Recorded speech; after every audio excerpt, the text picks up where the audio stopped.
Welcome to The Explainer. Today, we are diving deep into the huge shift in how we're thinking about, and more importantly, managing fatty liver disease. We're talking about a move from an era with really limited options to a brand new age of treatment. Let's get into what that actually means. Okay, let's just start with a number that'll kind of stop you in your tracks. Over 30% of adults worldwide have fatty liver disease. I mean, just think about that. That's nearly 1 out of every 3 people. So this isn't some rare thing, It's a quiet but incredibly serious health issue happening on a global scale.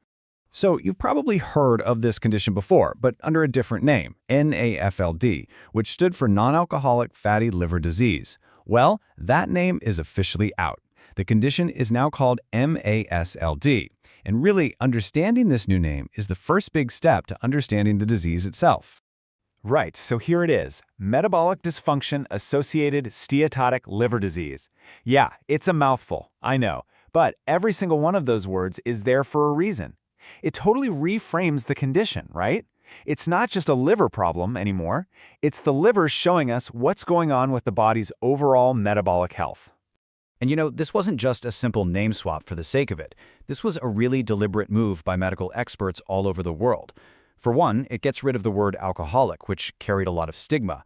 But more importantly, it creates a direct, undeniable link between liver health and the stuff we hear about all the time, cardiometabolic risks like diabetes and high cholesterol. And here are those exact risk factors. Just look at these percentages.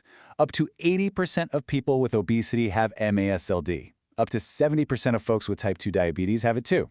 So the takeaway is pretty clear. If you're managing any of these common conditions, there's a very real chance your liver is being affected, even if you don't feel a single thing. Okay, so let's get into the most critical piece of the puzzle here.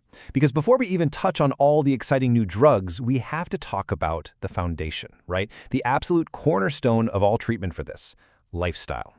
And this right here, this isn't just a friendly suggestion. This is the official consensus from experts around the globe. Before a doctor even thinks about writing a prescription, this is the primary treatment. And honestly, it's incredibly powerful. This chart just illustrates the power of weight loss so perfectly. And it's what they call dose-dependent, which is just a fancy way of saying the more you do, the more you get. It's not an all-or-nothing thing. You lose just 5% of your body weight, and you're already cutting down on liver fat. Get to that 7 to 10% mark, and you're actually cooling off inflammation. And if you can get to 10% or more, you can start to improve or even reverse liver scarring. It's amazing. Your body literally has the ability to heal itself. So what should you eat? What's really cool here is how consistent all the advice is. Pretty much every major health guideline points toward a Mediterranean-style diet, packed with whole foods. But just look at that avoid column for a second. The #1 target? Sugar-sweetened drinks. Cutting back on high fructose stuff is probably one of the single most effective changes a person can make.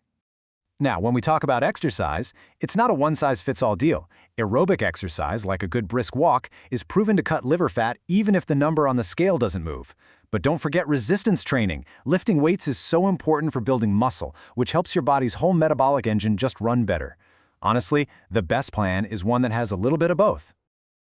For decades, lifestyle was really the only tool in the toolbox. The entire field was kind of stuck in what experts literally called therapeutic nihilism, which is basically this feeling that, there wasn't much that could be done. Well, that era is officially over. We have finally entered a new age of treatment. I mean, this timeline just shows you how fast this revolution is happening. Before 2024, there were zip, FDA-approved drugs for the more serious, progressive form of this disease, which is called MASH. Then, boom, March 2024, we get the first one ever. And look, another one is already on the horizon. This is a massive shift. So how do these new drugs actually work? Well, they're pretty clever because they attack the problem from 2 totally different angles. You've got resmetirom, which is like a direct-action drug. It targets receptors right inside the liver and tells it to burn fat more efficiently. Then you have semaglutide, which works on the whole body's metabolic system. It helps control appetite and insulin, which drives the weight loss that we already know is so incredibly helpful. Now, this is a really important point.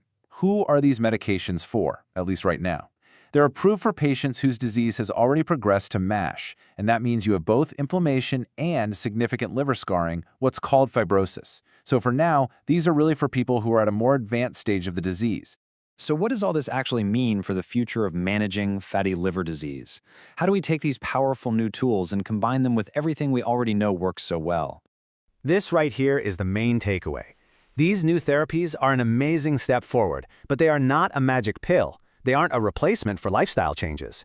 Think of them as a powerful new tool designed to work with diet and exercise, not instead of them, as part of a bigger, more complete plan. And this quote from the president of the AASLD just captures the feeling perfectly. These breakthroughs bring this new sense of hope, of empowerment for both patients and their doctors. We just have more tools than ever before to improve not just the liver, but a person's entire well-being. So, I'll leave you with this final thought to chew on. In this super exciting new era of medicine, with even more drugs likely coming down the pipeline, is it possible that the sharpest, most powerful tool will always be the one we have control over every single day, our lifestyle? Something to think about. Thanks for joining this explainer.